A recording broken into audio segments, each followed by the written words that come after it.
The judge has left town, Harvey's quit, and I'm having trouble getting deputies. Amy. I mean it. If you won't go with me now, I'll be on that train when it leaves here. Single-handed.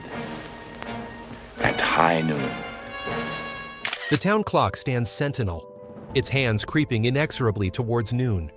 Each tick feels like a heartbeat, each minute a lifetime. A single man stands alone, surrounded by emptiness, waiting for a confrontation that will define everything. This is High Noon, a Western that would change cinema forever. Released in 1952, the film emerged during a turbulent moment in American history. The Cold War was heating up, McCarthyism was casting its long shadow, and Hollywood was a battleground of political tension. With a modest budget of $750,000, High Noon would go on to gross over $3.4 million and become a landmark of American cinema. But this wasn't just another Western. This was a film that would challenge everything audiences thought they knew about heroes, courage, and community. At a time when conformity was king, High Noon dared to ask a dangerous question. What happens when doing the right thing means standing completely alone? Gary Cooper plays Marshal Will Kane, a lawman who decides to face a deadly enemy even when everyone around him, his own town, his own wife, begs him to run. It's a story that's part Western, part psychological drama, and entirely a commentary on the moral challenges of its time. The film unfolds in real time, with the runtime of the movie matching the actual time leading up to the climactic showdown. Every minute counts, every second builds tension. This wasn't just a movie, it was a ticking time bomb of moral complexity set against the stark landscape of the Old West. What makes a hero? What makes a community? And when push comes to shove, who will actually stand up and be counted? High Noon was about to answer those questions in ways no Western had ever done before. Core analysis. Picture this: Marshal Will Kane standing alone in the deserted town square, his wife pleading with him to leave, the clock ticking mercilessly. Or the moment when Kane walks into the saloon, asking for help, only to be met with silence and averted gazes. These are the scenes that burn themselves into cinematic memory, moments of pure, gut-wrenching tension that define High Noon. The clock tower scene, where Kane watches the minutes tick away, is perhaps the most iconic. His reflection in the window, the town behind him empty and indifferent, becomes a masterclass in visual storytelling. Another unforgettable moment comes when his wife Amy, Grace Kelly, sits in the train station, torn between her pacifist beliefs and her love for her husband. The close-up of her face, a mixture of fear, love, and internal conflict, speaks volumes without a single word. High Noon wasn't just a story. It was a masterclass in filmmaking that would rewrite the rulebook for Westerns and cinema itself. Let's dive into the technical brilliance that made this film a groundbreaking cinematic experience. First, the film's most revolutionary element, its real-time narrative structure. Director Fred Zinnemann and cinematographer Floyd Markle created a visual symphony, where the movie's runtime exactly matches the story's timeline. This wasn't just a gimmick, it was a narrative pressure cooker.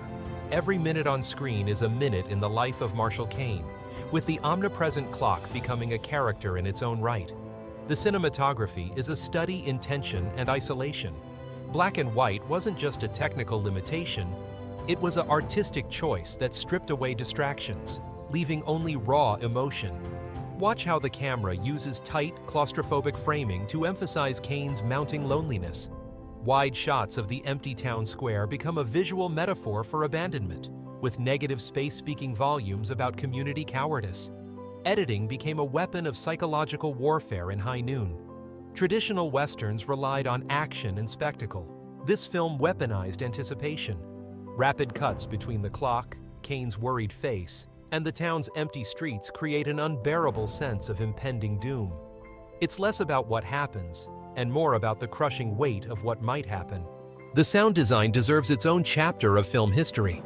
Dmitri Tiomkin's score, featuring the Oscar-winning song "Do Not Forsake Me, Oh My Darlin'," isn't just background music, it's the film's heartbeat.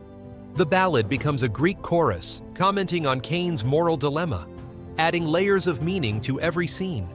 Production challenges were numerous. This was a Western that defied every convention. No sweeping landscapes, no heroic cavalry charges. Instead, an intimate, almost theatrical approach that brought psychological depth to a genre often dismissed as simplistic. Carl Foreman's screenplay was a ticking time bomb of social commentary, disguised as a humble Western. Most radical was the film's deconstruction of the traditional Western hero. Gone were the invincible gunslingers of John Wayne movies. Gary Cooper's Kane is vulnerable, conflicted, human. This wasn't just acting.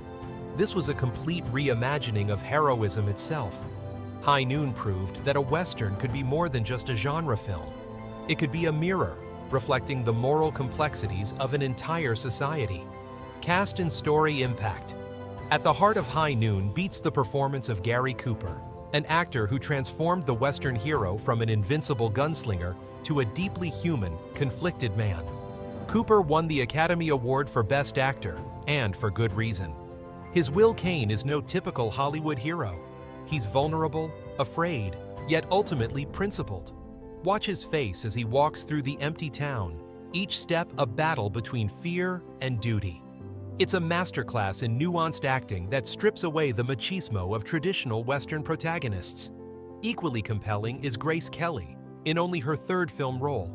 As Amy Kane, she brings a complexity that shatters the typical Western wife stereotype. Her character is a pacifist Quaker who must choose between her religious beliefs and her love for her husband. The scene where she ultimately picks up a gun to defend Will is a profound moment of character transformation, revealing depths of courage that go beyond physical strength. Katie Jurado delivers a groundbreaking performance as Helen Ramirez, a character that was revolutionary for its time. As a strong, independent Mexican woman in a 1950s Western, she defies every stereotype. Her character is intelligent, complex, and refuses to be a mere plot device. The scenes between Jurado and Cooper crackle with unspoken history and mutual respect, a relationship far more nuanced than typical Western romances.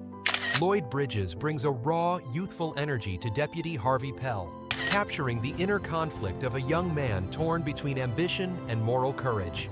His character represents the town's broader cowardice, willing to talk tough, but unwilling to stand up when it truly matters. The story itself was a radical departure from traditional Western narratives. Instead of glorifying violence, High Noon dissects the very concept of heroism. It's a psychological study disguised as a Western, exploring themes of individual responsibility, community complicity, and moral courage. The film asks uncomfortable questions. What does it mean to do the right thing when no one supports you? What is the value of principles in a world that seems to have abandoned them? Each performance contributes to a larger allegory about American society in the 1950s. The film was a thinly veiled commentary on the McCarthy era, with Kane representing those blacklisted professionals who stood up against political persecution, while the town symbolized those who remained silent. The brilliance of High Noon lies in its ability to turn a simple showdown into a profound moral examination. It's not about who wins the gunfight. It's about the courage to stand alone, to face injustice when everyone else turns away. In just 85 minutes, the film accomplished what most epics cannot. It changed how we understand heroism, community, and individual moral responsibility. Reception and evolution. When High Noon first hit theaters in 1952, it landed like a political grenade. The initial reception was anything but unanimous. Some critics praised its innovative storytelling, while others saw it as a dangerous allegory of Hollywood's struggle against McCarthyism. Perhaps the most vocal critics were John Wayne and Howard Hawks, who despised the film's portrayal of heroism. Wayne called it the most un-American thing I've ever seen in my whole life. They were so incensed by the film's message that they later made Rio Bravo as a direct response, presenting a more traditional Western hero who gets help from his friends. The film's writer, Carl Foreman, was actually in the crosshairs of the House Un-American Activities Committee during production. He was called to testify and eventually blacklisted, making the film's narrative of isolation even more poignant. Many saw the film as a powerful metaphor for standing up against political persecution, with Marshall Kane representing those professionals who refused to compromise their principles. Ironically, the very controversy that surrounded the film became part of its legendary status. What was once seen as controversial became revolutionary. Critics who initially dismissed the film began to recognize its groundbreaking approach to the Western genre. The film's real-time structure, psychological depth, and moral complexity gradually earned it legendary status. By the 1960s and 1970s, High Noon was being studied in film schools as a masterpiece of cinema. It influenced countless filmmakers, from Sam Peckinpah to Sergio Leone, who saw how a Western could be more than just a shoot-'em-up adventure. The film proved that genre movies could be profound social commentaries. Some fascinating hidden details emerged over time. The film's iconic theme song, "Do Not Forsake Me, Oh My Darlin'," became a hit in its own right, winning an Oscar and becoming a cultural touchstone. Gary Cooper, who was seriously ill during filming, later said playing Will Kane was one of the most challenging roles of his career. The film's legacy extended far beyond cinema. It became a metaphor for moral courage, referenced in political speeches, civil rights movements, and global discussions about standing up against injustice. From the United Nations to college campuses, High Noon became shorthand for individual integrity in the face of collective cowardice. Perhaps most remarkably, a film made in 1952 continues to resonate today. Its questions about community, individual responsibility, and moral courage are as relevant now as they were 7 decades ago. High Noon isn't just a Western, it's a timeless exploration of what it means to do the right thing when everyone else is looking away. Legacy and modern relevance. More than 70 years after its release, High Noon remains a cinematic touchstone, a film that continues to challenge and inspire.